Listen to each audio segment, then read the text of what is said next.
course you know what Russia is doing with all of your data, the data that you were so passionately against the FBI collecting, your metadata. You were so concerned against. You don't see a problem with that? Absolutely none. Okay, what do you guys make of this shooter that shot Donald Trump? Do you think that he was just some lone idiot, or do you think that this was a intentional gap left in security by the Secret Service? So I'll go first on this, John, because I see this, Occam's razor. I see this as shit happens. So you think like shit happens. Okay. If you're going to look at this instance and you're going to look at it with any kind of statistical relevancy, you have to look at every public presentation by every politician over the last 300 to 3,000 public presences, right, where the Secret Service was in charge of security.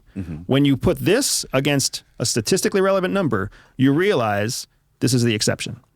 That all those public appearances, all those speeches, all those presentations where there was no act of danger, where there was no threat, where there was nothing that the American people knew about, that was the Secret Service doing a good job at the time. Whereas what happened in Butler, Pennsylvania is different. It's different because what people don't want to accept is that there's always gaps.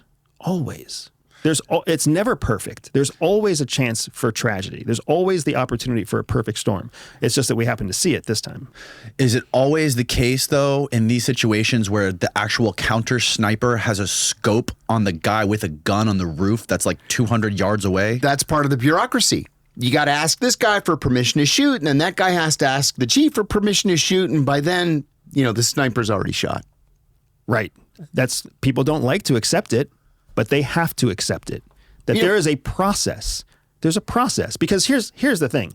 If the sniper on the roof were to have seen, who the fuck knows, a little old lady who's chasing her cat up a wall, if he blows the head off an 85-year-old lady who's chasing her cat, that's fucking a nightmare, right?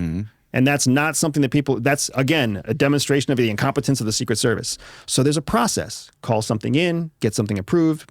I don't know what the process is for Secret Service, but they don't just get to make autonomous decisions. Right.